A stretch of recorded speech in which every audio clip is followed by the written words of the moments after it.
दिवाली से 2 दिन पहले अगर किसी इंसान ने इस कंपनी में ₹100 लगाए होते, तो करीब साढ़े 7 लाख रुपए हो जाते मात्र 2 दिन में। एक इंटरेस्टिंग कंपनी के बारे में हम डिस्कस करने वाले हैं और ऐसे ही हम कई सारे आर्टिकल्स आज डिस्कस करेंगे आज के business standard plus financial express video में। स्टॉक बॉक्स रोज ऐसे वीडियो लेकर आता है जहां पर हम डिस्कस करते हैं बिजनेस न्यूज़पेपर्स के सबसे इंटरेस्टिंग और सबसे इंपॉर्टेंट आर्टिकल्स को बहुत ही सिंपल भाषा में समझते हैं कि किस तरीके से हमें एनालाइज करना है बिजनेस न्यूज़पेपर्स को। इस चैनल को अभी आप सब्सक्राइब कर लीजिए और वीडियो को लाइक जरूर कर दीजिए अगर आपको ऐसे वीडियोस पसंद है। शुरुआत करते हैं सबसे पहले आर्टिकल से। 73,600x सर्च इन 2 days, एलसेड नाउ इंडिया प्राइसिएस्ट स्टॉक। तो प्राइसिएस्ट सबसे महंगा स्टॉक बताया जाता है इंडिया में। स्टॉक प्राइस है एमआरएफ का करीब 1.5 लाख रुपए के आसपास चलता था। ये अभी 1,22,577 रुपए चलता है।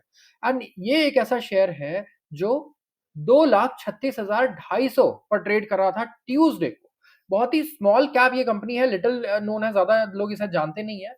एलसिड इन्वेस्टमेंट्स, इन्होंने इनके शेयर्स में क्या हुआ, इनके शेयर्स 73,600 गुना हो गए 2 दिन में सिर्फ। और सबसे महंगे स्टॉक बढ़ गए, बन गए एमआरएफ को भी क्रॉस करके। जो एनबीएफसी कंपनी है ये, और इसका शेयर प्राइस क्लोज हुआ है 2,36,250 पर, जिससे कंपनी की वैल्यू होती है करीब करीब 4,725 करोड़। अगर एमआरएफ की बात करें तो 1,22,577 लाख का इसका एक शेयर है। और मार्केट कैप तो काफी बड़ा है। मार्केट कैप मतलब कंपनी की वैल्यू काफी बड़ी है, 51,890 करोड़, करीब करीब 52,000 करोड़। तो शेयर जो है एलसेड के वो फ्रीज हो रखे थे कई एक साल से या कई महीनों से। आप देखेंगे ₹3.20 के आसपास। कोई सेलर नहीं था इस काउंटर में, कोई बेच ही नहीं रहा था इस शेयर को। तो क्या हुआ कि एक स्पेशल ऑक्शन निकाला गया। आपने ऑक्शन समझा होगा, जैसा हम लोग नॉर्मल ऑक्शन देखते हैं वैसे एक ऑक्शन हुआ मंडे को स्टॉक एक्सचेंज के द्वारा। एंड कोई भी इसको बेचने को तैयार नहीं था। क्यों? क्योंकि इस कंपनी में पर शेयर इसकी बुक वैल्यू 5,85,225 रुपए की इसकी बुक वैल्यू है। बुक वैल्यू क्या होता है? बुक वैल्यू मतलब होता है, आपको मैं बता देता हूं, लोगों को पता होना चाहिए। किसी भी कंपनी का बुक वैल्यू आपको निकालना है तो उसके टोटल एसेट्स में से माइनस कर दीजिए उसकी लायबिलिटीज को। तो यहाँ पर इनकी बुक वैल्यूज आ जाएंगी। और आप भी अगर देखें अपने बुक वैल्यू को, खुद की वैल्यू को कैलकुलेट करना चाहते हैं, आपके पास जितने एसेट्स हैं माइनस कीजिए जितने आपके उधार है। तो सिंपल कंपनी इसके साथ भी ऐसा ही है। तो 5,85,222 रुपए तो इसकी बुक वैल्यू है एक शेयर पे, और एक शेयर है 3 रुपए का। मतलब 3 रुपए का आप शेयर खरीद रहे हैं और उसी एक शेयर पे इस कंपनी के पास कितने के एसेट्स हैं? 5,85,225 रुपए के एसेट्स है। तो ये तो बहुत बढ़िया है और इसीलिए कोई भी शेयर होल्डर इसे बेचना नहीं चाहता था। तो इस अंडर वैल्यूएशन की वजह से एक स्पेशल ऑक्शन ऑर्गेनाइज किया गया कि भाई इस कंपनी की वैल्यू इतनी ज्यादा है और इसका तो कुछ ऑक्शन वगैरह होना चाहिए ताकि ये ट्रेड हो, तभी इसकी असली वैल्यू भी रियलाइज हो। तो ये कंपनी जो है ये इसलिए भी काफी फेमस है क्योंकि इसमें ये एक one of the many promoter entities है एशियन पेंट्स में। एशियन पेंट्स को हम सब जानते हैं। तो इस कंपनी ने एशियन पेंट्स में 2.95% का स्टेक भी ले रखा है, जो इंडिया की सबसे बड़ी पेंट कंपनी है। और सिर्फ उस स्टेक की वैल्यू 8,500 करोड़ है। तो ये कंपनी अभी भी कितनी अंडर वैल्यूड है, इसका जो वैल्यूएशन है अभी भी मात्र 4,725 करोड़ ही हुआ है। तो यहाँ पे अभी भी उस हिसाब से तो बहुत अंडर वैल्यूड कंपनी है। तो सभी ने जून में एक नया फ्रेमवर्क इशू किया था जहां पे जो इन्वेस्टमेंट होल्डिंग कंपनीज है इनको भी एलिजिबल बनाया गया स्पेशल कॉल ऑक्शन के लिए। और ऑक्शन जो था इसका कोई प्राइस बैंड नहीं था सभी के डायरेक्टिव के अकॉर्डिंग, ताकि इसमें बढ़िया प्राइस डिस्कवरी हो पाए। मतलब कोई लिमिट नहीं थी, कितना भी आप बिड कर सकते हो। 2 रुपए के शेयर को आप 4 लाख पे भी बिड कर सकते हो और 2 पैसे पे भी कर सकते हो, चाहे आप 100 गुना कम कर दो या 1000 गुना बढ़ा दो, इसमें सब कुछ अलाउड था। आते हैं अगले आर्टिकल पे। ये है मारुति के बारे में। कई दिनों से हम डिस्कस कर रहे हैं और मार्केट में भी चर्चा है कि कार कंपनी स्ट्रगल कर रही है, कार्स नहीं बिक रही हैं, लोग कार नहीं खरीद रहे हैं। तो क्या है प्रॉब्लम, क्या कब ये बिकना शुरू होगा, ये सारी चीजें लोग डिस्कस कर रहे हैं। तो यहाँ पर इसलिए मैं ये आर्टिकल लेकर आया हूँ क्योंकि कल मारुति के रिजल्ट आए और शेयर 4% नीचे था। करीब 18% का डिक्लाइन हुआ है इनके नेट प्रॉफिट में। जो रीजन इसका बताया ये जा रहा है कि ये गाड़ियों को डिस्काउंट पर बेच रहे हैं। जो प्रॉफिट है वो भी कम है एस्टिमेट से, 3525 करोड़ का यहाँ पे इन्होंने अचीव किया है प्रॉफिट पिछले क्वार्टर में। प्रॉफिट में आप देखेंगे काफी ज्यादा गिरावट आई है, जिसमें सबसे पहला एक रीजन था डेफर्ड टैक्स का। एक टैक्स था पुराना जिसको इन्होंने इस अकाउंट में लिया है। आप इंडेक्सेशन बेनिफिट्स की वजह से अभी जो चेंजेस आए हैं टैक्स में, उसकी वजह से एक एक्स्ट्राऑर्डिनरी आइटम था मैं कहूंगा। एंड ऑटोमोबाइल इंडस्ट्री जो है ये थोड़े से टफ टाइम से गुजर रही है इस साल। जो ग्रोथ है वो कम है पास में जो ग्रोथ रहा है उससे। कोई शॉर्टेज नहीं है सेमीकंडक्टर के, ना कोई कोविड 19 का इम्पैक्ट है। इट्स जस्ट जो डिमांड है ना कार्स की वही कम हो गई है। ये कहना है आरसी भार्गव जी का, जो मारुति सुजुकी इंडिया लिमिटेड के चेयरमैन हैं। हमने कई बार इनके कुछ मैं कहूँगा आर्टिकल्स को, ओपिनियंस को कवर भी किए हैं। तो इनका ये कहना है कि यहाँ पे डिमांड कम हो रही है और कोई इसमें रीज़न नहीं है जिसकी वज़ह से सेल्स खराब आई हैं। जो डेफर्ड टैक्स था वो था करीब 1017 करोड़ के आसपास, और जो डेफर्ड टैक्स था ये प्रीवियस ईयर था बस 83 करोड़ का। तो जो शेयर्स है 4% नीचे आए। इनका कहना है कि हमने परफ़ॉर्म अच्छा किया, हमारी प्रॉफिटेबिलिटी भी अच्छी रही और टर्नओवर भी हाईएस्ट रहा है। तो फाइनल प्रॉफिट आफ्टर टैक्स जो है वो पहले से थोड़ा कम है, क्योंकि थोड़ा टैक्सेशन वगैरह में चेंजेस थे, तो जिसकी वज़ह से हमें यहाँ पे प्रॉफिट में थोड़ा असर दिख रहा है इस बार। जो रूरल मार्केट है इनका कहना है बढ़िया कर रहा है। गाँव देहात के जो एरियाज़ हैं या छोटे जो टियर 3 सिटीज़ हैं, वहाँ पे भी बढ़िया डिमांड है। अगर आप देखें तो करीब 8% की ईयर ऑन ईयर ग्रोथ भी देखने को मिली, लेकिन अर्बन एरियाज़ में 3% का डिक्लाइन है ग्रोथ में। सबसे पहला इन्होंने रीज़न दिया इलेक्शन का और दूसरा दिया मॉनसून का, और इनका कहना है कि अर्बन एरियाज़ में अभी काफ़ी प्रेशर है, लोग पैसा खर्च अर्बन एरियाज़ में नहीं कर रहे हैं। आते हैं अगले आर्टिकल पे, है एनटीपीसी ग्रीन के द्वारा एक आईपीओ आने वाला है एनटीपीसी का। एंड देखिए ग्रीन एनर्जी एक ऐसा सेक्टर है जहां सब लोग इन्वेस्ट करना चाहते हैं। तो इससे पहले मैं ये आर्टिकल कवर करूं, मैं आप सबको बता दूं कि स्टॉक बॉक्स एक सेबी रजिस्टर्ड रिसर्च एनालिस्ट है, एंड हम लोग रिसर्च एंड रिकमेंडेशंस पब्लिश करते हैं स्टॉक्स के लिए जो लोग इन्वेस्टमेंट करना चाहते हैं, मार्केट में ट्रेडिंग करना चाहते हैं। इस वक्त हमारे सारे प्लान्स पर फ्लैट 40% का डिस्काउंट है। तो अगर आप स्टॉक मार्केट में इन्वेस्टमेंट्स करना चाहते हैं, इस वक्त हम स्पेशल दिवाली के लिए भी कुछ इन्वेस्टमेंट शेयर करने वाले हैं कल ही, तो ज़रूर आप हमारे प्लान्स ट्राई कर सकते हैं। यहाँ पर अब आते हैं आर्टिकल पर। न्यूज़ है एनटीपीसी ग्रीन एनर्जी के बारे में, जो सब्सिडरी है एनटीपीसी का। एनटीपीसी करीब 400 के आसपास अभी चल रहा होगा, 410 के आसपास। एंड एक सेबी को इन्होंने सेबी से क्लियरेंस ले लिया है। ये 10,000 करोड़ रुपए इनिशियल पब्लिक ऑफरिंग से रेज़ करना चाहते हैं। इनिशियल पब्लिक ऑफरिंग आईपीओ मतलब जब आप पहली बार अपनी कंपनी को स्टॉक मार्केट में लेकर आते हैं, तो वो आईपीओ कहा जाता है, इनिशियल पब्लिक ऑफरिंग। तो यहाँ पे आप देखेंगे आईपीओ नवंबर में आ सकता है, एंड इन्होंने रेड हेरिंग प्रोस्पेक्टस भी फाइल किया है। देखिए ड्राफ्ट रेड हेरिंग प्रोस्पेक्टस, जो भी आईपीओ आने वाला होगा ना जिस भी कंपनी का, वो ज़रूर ये प्रोस्पेक्टस फाइल करती है सेबी के पास। क्या होता है भाई इसमें? देखिए बहुत ही सिंपल सी चीज़ है। इस प्रोस्पेक्टस में बेसिकली डिटेल्स होते हैं कंपनी के। रेड हेरिंग प्रोस्पेक्टस में कंपनी कितने शेयर इश्यू करना चाहती है, क्या कंपनी के बैलेंस शीट है, क्या पीएनएल है, क्या-क्या चीज़ें हैं, क्या टारगेट है, हर चीज़ सारी डिटेल्स ना एक डॉक्यूमेंट में डाल करके इन्हें देना होता है किसको? सेबी को। तो इसी को हम लोग क्या कहते हैं? इसी को हम लोग कहते हैं रेड हेरिंग प्रोस्पेक्टस, जो आईपीओ से पहले ये सेबी के पास सबमिट करते हैं।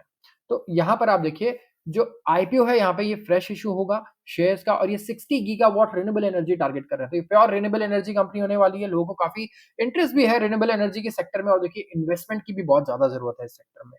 तो कहीं न कहीं इन्वेस्टमेंट के लिए ही एनटीपीसी को ये आईपीओ भी लेकर आना पड़ा है, एंड यही रीज़न है कि हमें इतने आईपीओज़ भी आजकल देखने को मिल रहे हैं, स्पेसिफिकली इस सेक्टर की अगर मैं बात करूँ तो।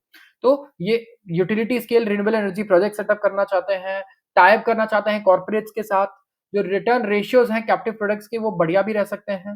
एंड आईसीआई सिक्योरिटीज़ तो एस्टिमेट कर रही है कि जो रेवेन्यू है 11,700 करोड़ का, और ऑपरेटिंग प्रॉफिट है 9,500 से 10,000 करोड़ का for RE portfolio, renewable energy portfolio. तो सम ऑफ पार्ट एनालिसिस अगर करें, जो इन्होंने किया, तो जो वैल्यूएशन है वो आती है करीब 91 रुपए पर शेयर का, पर एनटीपीसी शेयर का।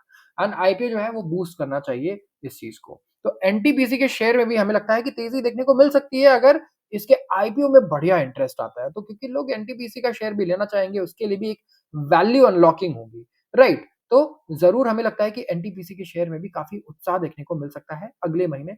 लेट्स सी किस तरीके का इसमें रुझान आता है। एंड यहाँ पे करीब-करीब 2925 मेगावाट ऑपरेटिंग है इसके पास। 14 सोलर प्रोजेक्ट्स हैं, 2 विंड प्रोजेक्ट्स हैं। रेवेन्यू फ्रॉम ऑपरेशंस जो है ये भी 46% 47% के ग्रोथ रेट से ग्रो कर रही है। 910 करोड़ से 1962 करोड़ हो गई। एंड नेट प्रॉफिट तो सीएजीआर 90 के सीएजीआर से ग्रो कर रहा है। 94 करोड़ से बढ़ करके 350 करोड़ हो चुका है। तो इससे ना एनटीपीसी की ट्रू वैल्यू अनलॉक होने वाली है हमें लगता है।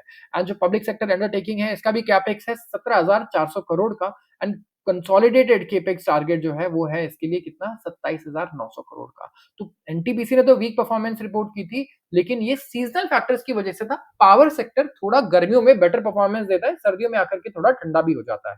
एंड मानसून वगैरह अगर बढ़िया हो जाए ना, तो वैसे भी पावर सेक्टर को हम देखते हैं कि ये थोड़ा ठंडा ही रहता है। यहाँ पर परफॉर्मेंस वैसे देखने को नहीं मिलती। आते हैं अगले आर्टिकल पर और ये आर्टिकल बिल्कुल ऑपोजिट है जो मैंने पिछला आर्टिकल कवर किया था मारुति सुजुकी का। Bumper Dhanteras, car makers to deliver over 70,000 vehicles. तो कार मेकर्स कह रहे हैं कि धनतेरस जो है इस बार बहुत ही बढ़िया रहा है। कार डिलीवरीज ऑटो मेकर्स द्वारा धनतेरस पे 70,000 यूनिट्स भी एक्सीड कर चुकी है। एंड ये पिछली बार से तो बहुत ज्यादा है, सिर्फ 41,000 थी पिछली बार, तो 90% का ग्रोथ आया है यहाँ पे, जो मैन्युफैक्चरर्स और डीलर्स का एस्टिमेट है। मारुति सुजुकी एक्सपेक्ट कर रही है कि 30 से 32,000 कार्स तो सिर्फ वो इसमें से डिलीवर करेगी 70,000 में से, जो ऑलमोस्ट हाफ के आसपास है।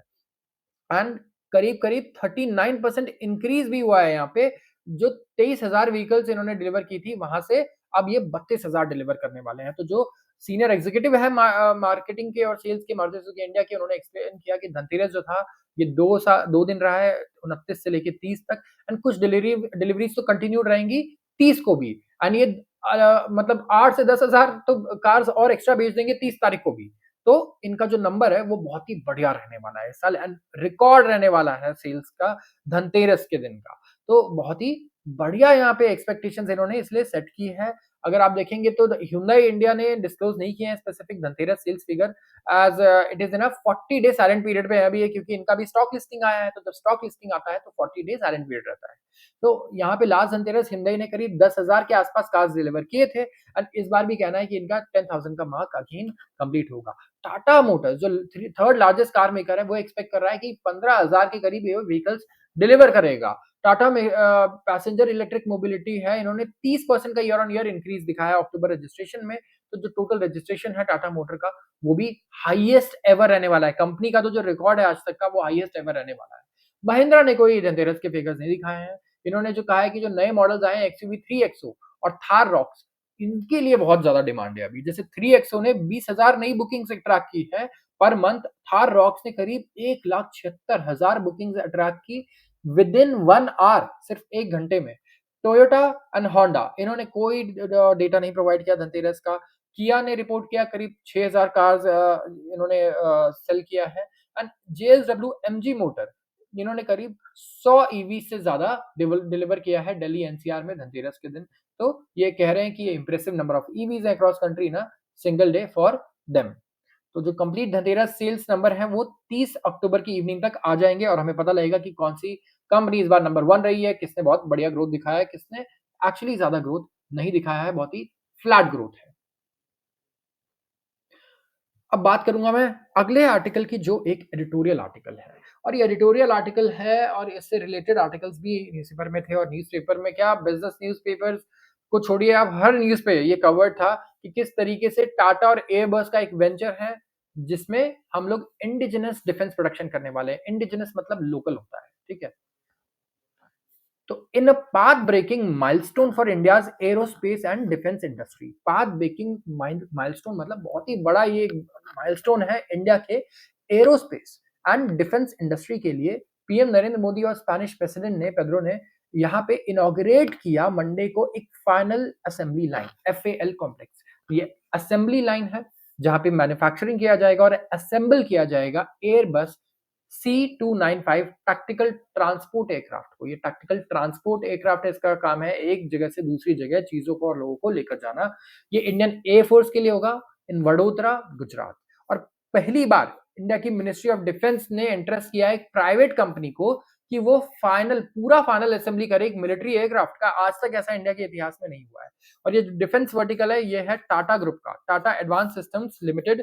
ये पार्टनर कर रहा है एयरबस डिफेंस के साथ और स्पेस के साथ, एंड पायनियर कर रहा है make in India project. And ये स्लेटेड है कि ये इनिशियली डिलीवर करेगा 16 एयरक्राफ्ट जो फुल्ली बिल्ट होंगे सिविल स्पेन में, लेकिन जो बाकी के एयरक्राफ्ट हैं 40 और, वो वडोदरा फैसिलिटी में असेंबल किए जाएंगे। तो इनॉग्रेशन जो है ये मंडे को हुआ, एंड 3 साल हो चुके थे ये एमओडी साइन करते हुए, जिसके बाद ये 21,935 करोड़ का कॉन्ट्रैक्ट मिला एयरबस को। एंड एक्विजिशन हुई है यहाँ पे 56 एयरबस C295 की। तो यहाँ पे एफएल इंटीग्रेट करेगा मैन्युफैक्चरिंग, डिटेल पार्ट्स का, टूलिंग, सब असेंबली, कंपोनेंट असेंबलीज़ होंगी, टूल्स, जिग्स, टेस्टर्स एंड ये ऑलरेडी जो मेन कंपोनेंट फैसिलिटी असेंबली है वो शुरू हो गई है हैदराबाद में। जो पार्ट्स है फर्स्ट C295 एयरक्राफ्ट के ये भी इंडिया में ही बनाए जाएँगे। तो यहाँ पे करीब 15,000 स्किल जॉब्स क्रिएट होंगी, 10,000 इनडायरेक्ट पोज़ीशंस आएँगे कमिंग डेकेड में एंड जो मेक इन इंडिया प्रोग्राम है ये इसके प्रोग्राम को भी मैं कहूँगा ये सक्सेसफुल बनाने में काफ़ी हेल्प करेगा।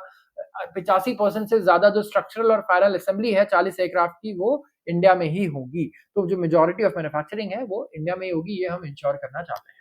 जो इनॉग्रेशन है C295 असेंबली लाइन का ये क्रिएट करेगा इंडिया का पहला first private military aircraft hub जो बेस्ड होगा टेक्नोलॉजी पर, टेक्नोलॉजी ट्रांसफर पर, एडॉप्शन पर। It is legitimate कि हम ऑप्टिमिस्टिक रहें about C295 export with orders for 280 aircraft from 339 operators. तो ये अनमैच्ड है अपने वेट में, मिशन क्लास में एंड काफ़ी एक्साइटमेंट है कि हम इस तरीके की चीज़ फाइनली कर पा रहे हैं। एयरबस के लिए इंडिया एक स्ट्रैटेजिक रिसोर्स हब है जहाँ पे कंपनी एक्सपैंड कर रही है, अभी इंडस्ट्रियल फुटप्रिंट बढ़ा रही है अपने और जो एमआरओ है, मेंटेनेंस, रिपेयर और overhaul support and pilot and maintenance training ये सारी चीज़ें जो एकेडमिक कोलैबोरेशन है इससे हमारा ह्यूमन कैपिटल भी फोस्टर होगा और इम्प्रूव होगा ह्यूमन कैपिटल भी। तो लोगों के स्किल्स बढ़ेंगे ऑफ कोर्स हम चाहते हैं कि लोगों के स्किल्स बढ़ें ताकि वो उस स्किल को ट्रांसफ़र कर पाएँ दूसरी जनरेशन को भी एंड वो पार्टिसिपेट कर पाएँ मैन्युफैक्चरिंग में और इकोनॉमी के ग्रोथ में। तो आज के लिए बस इतना ही। अगर आपको वीडियो पसंद आई हो तो ज़रूर इस वीडियो को लाइक कर दीजिए एंड चैनल को सब्सक्राइब करना बिल्कुल ना भूलिएगा। आप सबका बहुत-बहुत धन्यवाद।